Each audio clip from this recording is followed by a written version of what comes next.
Hey friends, welcome. And in this video I am going to discuss about a question from csir-net exam. Actually this is a question, but there is a concept which is I think new, because new means I never tell about this type of reaction previously. So you should watch this video, because if this question come in your exam, if you don't know it, you can't answer, you will predict wrong answer. So you can see, this is the question given. These two compounds are given, and first they are heated, just heated, no other reagents are given. Then compound A, which is given, is a dimer. You can see two components are heating, so dimer will happen. This quite simple. And after that, this reduction, and then slightly acidic medium. So first of all, if you see look at these two compounds, so only heating condition is given. If acid or base was given, then you can think about aldol type reaction, because you can see there is analyzable protons are there, and it can do either 1 to addition or 1 for addition. That things like Michael addition, that things are okay. But in this condition there is no acid or base, only heating condition is given. And if any reaction only heating condition is given, you should immediately think about pericyclic reaction, that is either Diels-Alder reaction, sigma-tropic rearrangement, or your electrocyclic ring closing, ring opening. This now, in this case, there is no possibility of electrocyclic reaction, and also sigma-tropic reaction. You can see also it is not looks like a substrate for sigma-tropic reaction. So only reaction that is left for pericyclic reaction is the cycloaddition reaction. Now these two part can undergo a 2+2 cycloaddition reaction, but that needs light, because 2+2 cycloaddition suprafacially is allowed only in lightning condition, that is H nu condition. In heating condition it doesn't undergo this reaction, because it is anterfacial, and anterfacial 2+2 cycloaddition is only possible for ketenes, so they cannot undergo 2+2 cycloaddition. So the possibility left is a 4+2 cycloaddition or a Diels-Alder reaction. And in fact this is an example of Hetero-Diels-Alder reaction, because in this case the dienophile part is okay. This is your dienophile part. So this is your dienophile part, it is okay. But where is your diene? If you look into the structure carefully, you can consider this as a diene, this part as a diene, because like diene it has conjugated structure. Okay, so this part can act as diene. Now the after solving this puzzle, that what is the reaction, the next challenge for this reaction comes the regioselectivity. So either they can approach like this, or they can approach like this. So either this approach is possible or this approach is possible, and now you have to determine which approach is favorable, that is which regioselectivity the reaction will prefer. Now I told previously about the regioselectivity of the Diels-Alder reaction, and that is controlled by the coefficient of HOMO and LUMO of the diene and the dienophile. That is, the more responsible part is the HOMO of the diene and the LUMO of the dienophile. So basically, if you have a diene like this and a dienophile like this is controlled by the coefficient of HOMO and LUMO, where the largest coefficient of LUMO will overlap with the largest coefficient of HOMO. Now I also told that you can easily explain by looking at the effect of electron donating or withdrawing substitution. So let's say here you have a OMe group, and here you have a carbonyl group. So the reaction you can think as a ionic reaction, and you can push your electron density to predict which way the reaction will occur. Now you can think, see that if it attack here, then the negative charge will go here. So the negative charge cannot be stabilized here, because it is distant position from this carbonyl group. But instead, if you draw in this orientation, now you can see the negative charge can be stabilized into the carbonyl group. So this is the preferred regiochemistry for the Diels-Alder reaction involving a diene and dienophile. That is, either this electron donating, electron withdrawing and donating group can be ortho or para in this aromatic transition state. So I told this previously.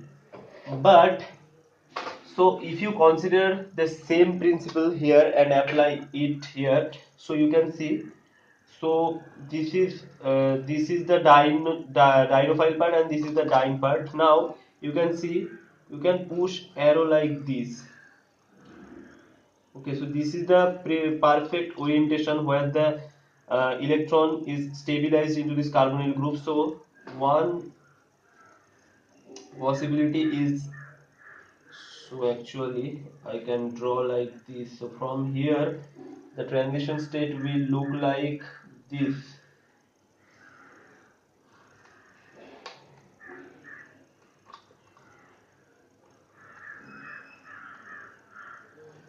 And here you have this carbonyl group and here this methyl group, and from this particular arrangement the transition state will look like this.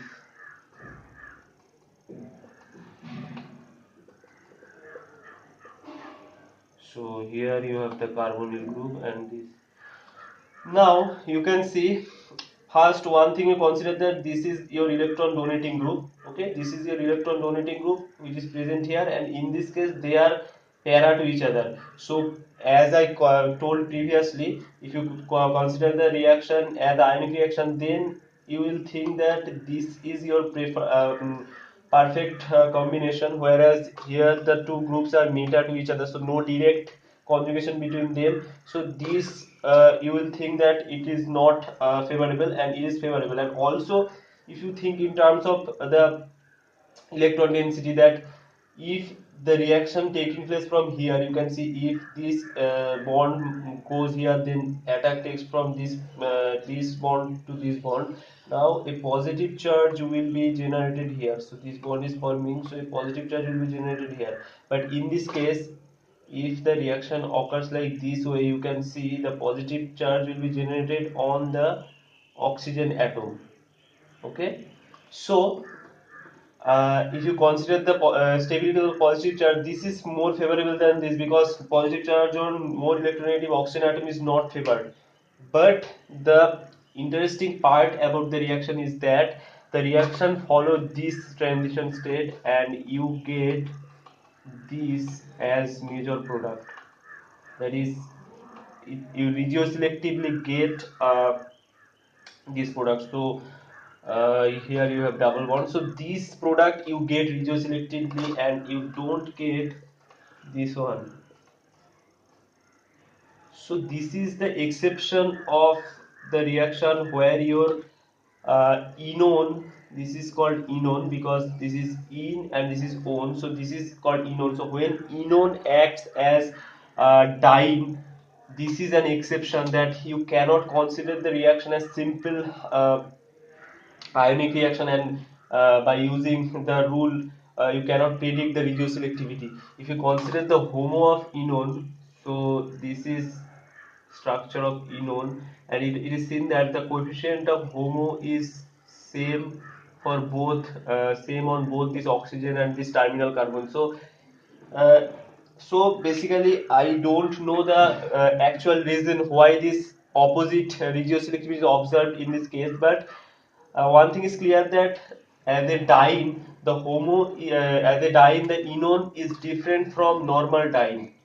Okay, so the rule which govern for normal diene will not be applied for your enone. So this thing you have to be careful while doing the reaction. So the outcome is that you will get this reaction, this particular product. Now I will recommend you to remember it like this way, that what will be the regiochemistry when you think the reaction as ionic, the actual outcome will be totally reverse. Okay, so that way you have to remember, and if I find any logical explanation why this is actually occurring, I will obviously tell you. But till now I have looked for many books, but I didn't find any explanation about that. Now, so this is the product which you will get after the heating, the dimerization state. After that, they given sodium borohydride. So sodium borohydride will reduce this ketone. So here you will have OH, and here this same thing is there.